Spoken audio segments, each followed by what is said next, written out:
El pasado 1 de septiembre iniciaron sus funciones los distintos juzgadores que resultaron ganadores en la primera elección judicial en México. En lo que va del mes, las noticias y las redes sociales se inundaron de evidencia sobre las primeras actuaciones de los nuevos juzgadores, desde falta de dominio del lenguaje técnico, desconocimiento de estadios básicos de un proceso, violaciones al debido proceso a causa de actuaciones judiciales deficientes, hasta carencia de conocimientos de los nuevos ministros de la Corte. Los juzgadores que la opinión pública ha calificado como jueces del bienestar, pues han demostrado que no están preparados para ejercer la función jurisdiccional. Por otra parte, también les comentamos que el Ejecutivo Federal enviará al Congreso una iniciativa para reformar diversas disposiciones de la Ley de Amparo, según la Presidenta de la República, para mejorar los tiempos de los procesos judiciales y hacer más efectiva nuestra garantía de acceso a la justicia. Y para platicar de este tema, nuevamente tenemos en la línea telefónica a la jueza en retiro, Diana Arredondo Rodríguez. Buenos días, Diana, gracias por acompañarnos. Buenos días, Francisco. Gracias, Diana, como siempre, por tu tiempo, y quiero preguntarte, en lo que va de este mes, ¿cuál es tu opinión sobre el desempeño de los juzgadores electos en la pasada contienda electoral judicial?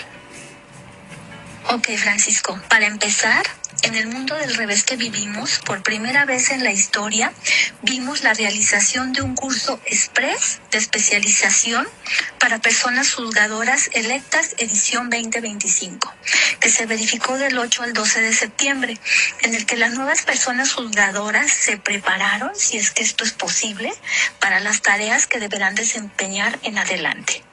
Y considerando el poco tiempo que tenemos hoy, me limitaré a señalar en términos generales, sin datos precisos, contrario a mis costumbres, que en estos apenas 20 días que llevan en funciones las nuevas personas juzgadoras electas, los medios de comunicación, como ya lo anticipaste, dieron cuenta, los no lisonjeros y las redes sociales, de que prescindir de la carrera judicial y la experiencia es totalmente contrario a la pronta y expedita impartición de justicia. Abogadas y abogados de todo el país subieron videos dando cuenta de que los órganos jurisdiccionales están paralizados ante el desatino de los nuevos juzgadores de cómo proceder y sin saber tomar el control de sus órganos y la conducción de sus audiencias. Vimos a un juez disponiendo notificar en un procedimiento a una persona que ya había fallecido. Supimos también de un juez que vinculó a proceso, omitiendo etapas y sin siquiera dar uso de la voz a los abogados representantes presentes en la misma audiencia. Fuimos enterados de la presentación de licencias y renuncias al cargo por algunos de los nuevos titulares. Por decir unos ejemplos, 4 en Tamaulipas, 1 en Durango, dizque por motivos de salud, otra en Veracruz por compromisos previos laborales y más importantes, lo cual representa toda una burla para quienes con carrera judicial y desde el propio Poder Judicial contendieron en las elecciones y no resultaron electos. Pero lo más grave, Francisco, lo vimos en la Suprema Corte de Justicia de la Nación. Desde las ceremonias humeantes en recintos y tiempos oficiales y peor aún, en el propio salón de sesiones del Pleno de la Corte. Fuimos testigos también de cómo la ministra Lenia Batres se molestó porque al perder su proyecto con el que buscaba validar el cobro de copias de expedientes de información, le asignaron el engrose de la resolución a la ministra Yasmín Esquivel y claramente evidenció que ni siquiera conoce cómo se regula el tema de los engroses de sentencia cuando no se obtuvo la aprobación de un proyecto y confunde además con el retorno a ponencia y pretendía se sometiera de nueva cuenta a votación. Y además, en otro asunto, por capricho, cambió su voto para afectar a la ministra Yasmín Esquivel. Y ello dio lugar a desestimar una controversia constitucional.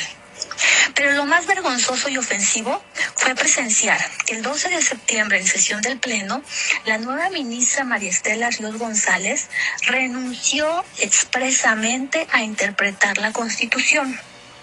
Pues dijo, y cito literalmente, creo que debemos ser respetuosos de la voluntad del legislativo y no asumirnos más allá de nuestras facultades, y que si el legislativo ha emitido nuevas normas es porque ha sido elegido democráticamente y pasó por un proceso.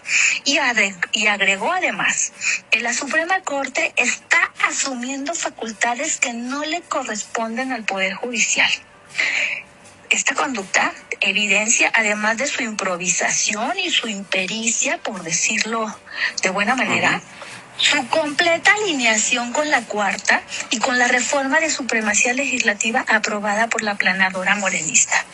Y en otro asunto, esta misma ministra votó a favor de un proyecto porque le parecía muy linda la sentencia, y como ni siquiera parecía que se trataba de un tema de hidrocarburos tan complicado, ¿verdad?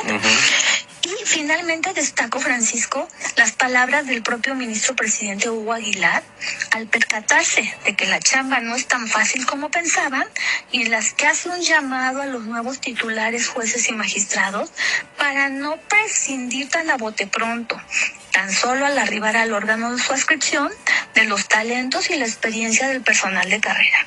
Y esto para mí ya dice mucho por sí mismo del colapso que ellos avisoran. Exactamente, sí, muchas noticias en este sentido, Diana. De verdad resulta lamentable que los juzgadores que resultaron electos el 1 de junio empiecen con el pie izquierdo. Todo este embrollo, esta confusión que tienen encima los juzgadores, pues no lo merecemos los mexicanos. Creo que los pocos que votaron en esta elección buscaban mejorar este tipo de situaciones y jamás esperamos este inicio tan complicado. Sí, efectivamente, la ministra Maristela Ríos también en una sesión dijo textualmente que desconocía un tema y pidió al ministro presidente le permitiera el acceso a sus asesores para empaparse del tema porque desconocía. Esta declaración también es claro, y esta declaración que también comentabas de que no puede interpretar la Constitución, pues deja en entredicho el control constitucional que precisamente debe llevar la Suprema Corte. Esta reforma judicial de 2024 de ninguna manera soslayó este papel que tiene la Corte como garante de nuestra Constitución, y claro que tiene facultades la Corte para interpretar y anular leyes. Es parte del control constitucional. Entonces, si el órgano supremo va a prescindir, va a renunciar tácitamente a esta facultad, ¿qué es lo que va a pasar?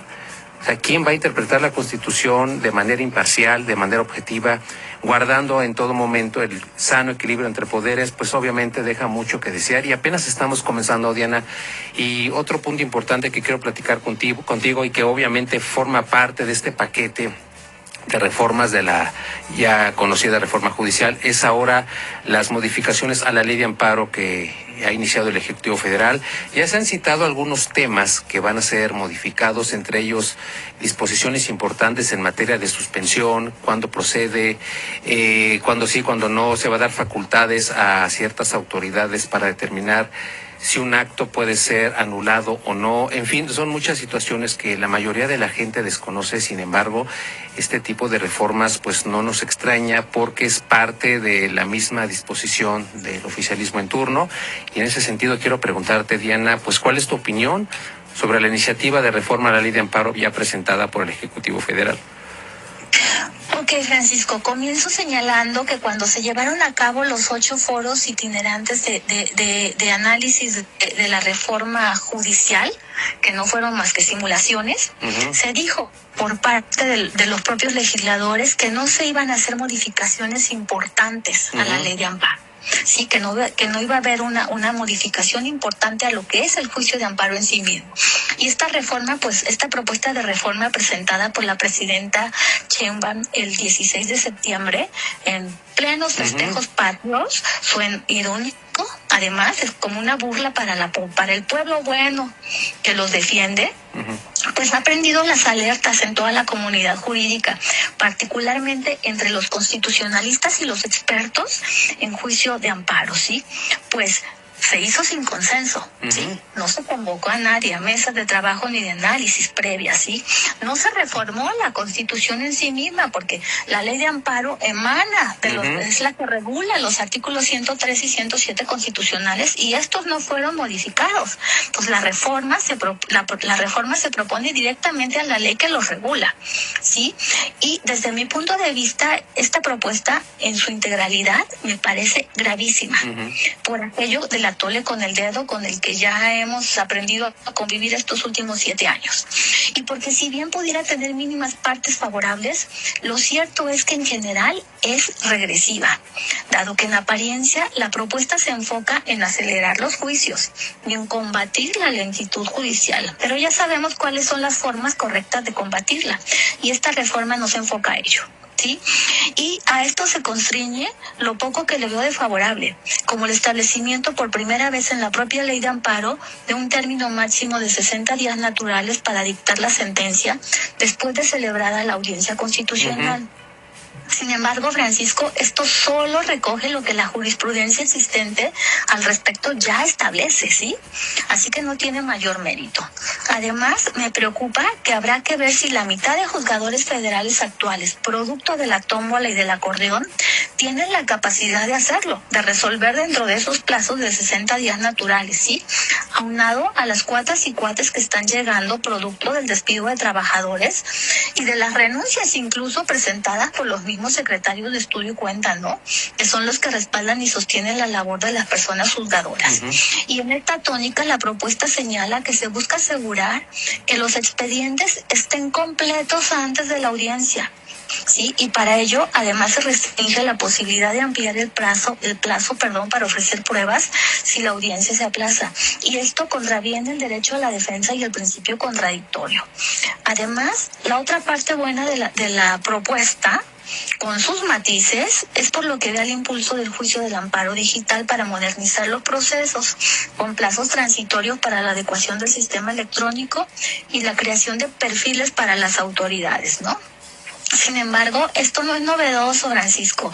El juicio de amparo en línea ya existe regulado en la ley de amparo desde la reforma publicada el 2 de abril del 2013 en el Diario Oficial, en la que se estableció la opción de presentar la demanda y las promociones de forma electrónica y se dio inicio a la posibilidad del amparo en línea, y posteriormente fue regulado por el Acuerdo General Conjunto de la Corte y del Consejo 1 del 2015, ¿sí?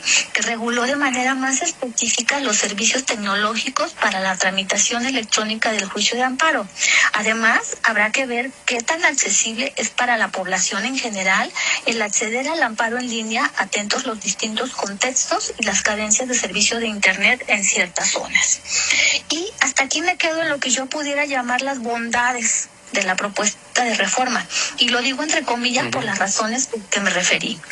Por otra parte, Francisco, el resto de la propuesta, desde mi punto de vista, es completamente contraria al contenido de los párrafos 2 y 3 del artículo 1 constitucional. Contradice la máxima del principio pro persona y la interpretación conforme con la propia Constitución y los tratados internacionales de derechos humanos y los principios de universalidad, interdependencia, indivisibilidad y particularmente el de progresividad. Esta propuesta esconde la presunción de constitucionalidad y legalidad de los actos de autoridad. Y disculpa mi sarcasmo, si no fue porque ha dado pruebas de que no tiene la capacidad para hacerlo, pareciera haber sido redactada por la Nobel ministra María Ríos González, ya a quien hice mención con antelación, ¿sí? Lo único cierto, Francisco, y que grita a voces la propuesta, desde mi punto de vista, es que la parte más trascendente de la misma se enfoca en limitar la suspensión del acto reclamado, bajo el argumento de combatir el abuso de este recurso y evitar la evasión fiscal o el desbloqueo de cuentas ilícitas. Ello, no obstante que el juicio de amparo ha sido históricamente la figura jurídica idónea y eficaz para proteger a la ciudadanía contra los actos de abuso de autoridad. Y en este caso, contrario a la retórica y la narrativa oficialista con la que se presenta la propuesta, lo cierto es que de fondo, como todo en la cuarta, persigue el fin último de ser autoritaria y restringir las defensas de la ciudadanía. Además, convierte al juicio de amparo en una figura meramente simbólica, pues en lo que atañe a la suspensión la restringe en forma grave y por lo que ve a las sentencias, particularmente las deja sin dientes en su ejecución y cumplimiento, Verás, se limita la suspensión del acto reclamado cuando se considere que se contradice el interés público. Esto es gravísimo, porque la suspensión tiene como objeto preservar la materia de amparo, y si se restringe en la forma como se plantea, ¿qué caso tendrá obtener una sentencia favorable si ya se agotaron materialmente y de forma irreparable los efectos del acto arbitrario e irregular de autoridad? Y lo digo a propósito de las expropiaciones por causa de utilidad pública, de las demoliciones de obra, a manera de ejemplos. El origen de esta reforma es totalmente reaccionaria y podría ser consecuencia de suspensiones otorgadas con antelación en materias prioritarias como la reforma eléctrica, la construcción del Tren Maya e incluso la propia reforma judicial, cuyas suspensiones fueron desacatadas por los legisladores federales, entre otras. Además, se establecen nuevas causas por las que no se puede conceder la suspensión, especialmente si se impide al Estado ejercer facultades relacionadas con la deuda pública o que permitan la continuación de actos posiblemente relacionados con lavado de dinero o que obstaculicen las funciones de la UIF, la Unidad de Inteligencia Financiera. Y se señala que se busca restringir la suspensión provisional para evitar que se utilice para liberar grandes sumas de dinero presuntamente ilícito o para prolongar juicios fiscales ya definidos, como en el caso de Salinas Pliego, ¿no? Por ejemplo. Pero ojo, aquí yo veo graves peligros. Una vez puestas las manos en tu dinero, ni Dios Padre te lo regresa, por mucho que obtengas sentencia favorable. Y aquí viene otro de los enormes retrocesos, que al parecer solo benefician al oficialismo y a las autoridades responsables, particularmente en lo que atañe al cumplimiento de las sentencias de amparo, porque se propone que una autoridad pueda ser eximida de sanciones, multas que además ahora serán impuestas a la dependencia u organismo y ya no al funcionario a título personal, o incluso responsabilidades penales. Para el caso de incumplimiento de una sentencia de amparo, si se acredita una imposibilidad jurídica o material para acatarla. Y aquí está precisamente, Francisco, el grave peligro que esto conlleva, porque podrías obtener la protección de la justicia federal en tu sentencia y terminarás sufriendo otra injusticia más cuando se declare por quien te amparó la imposibilidad de cumplir con la sentencia. Y entonces esta de nada te servirá, lo cual desnaturaliza y va totalmente en contra de la figura del juicio de amparo en sí misma. Otro tema importante es de suyo, la propuesta fortalece la figura de la prisión preventiva oficiosa, en contravención a la jurisprudencia de la Corte Interamericana de Derechos Humanos. Finalmente, la propuesta es regresiva, por decirlo menos, porque busca limitar la interposición de recursos en nombre de terceras personas. Y esto atañe al tema del interés legítimo, ya dilucidado por la anterior integración de la Suprema Corte como una figura fundamental. Y en esta propuesta, la definición de esta figura de interés legítimo en el texto de la ley de amparo se hace en favor de las autoridades responsables y no así en favor de las personas, y restringe esta posibilidad a cuando el afectado se encuentre incomunicado o impedido para hacerlo, para evitar un uso tramposo con fines políticos o mediáticos. Y aquí yo me pregunto cómo esto va a impactar a las ONGs, a las colectivas de derechos humanos o a las defensoras medioambientales, por citar algunas, ¿no? Entonces, así las cosas con esta reforma, Francisco. Claro, situación muy complicada, Diana. Desgraciadamente no hubo parlamento abierto, consulta pública como en otras ocasiones, y más importante aún que no se vayan a modificar, por lo menos a analizar los artículos 103 y 105 constitucionales, fundamento de la ley de amparo. Pues vamos a estar al pendiente, Diana, a ver cómo se da esta discusión en el Congreso. Pues te agradezco muchísimo, Diana, y como siempre te agradezco tu disposición para este espacio. Un placer, buen día. Gracias, Diana.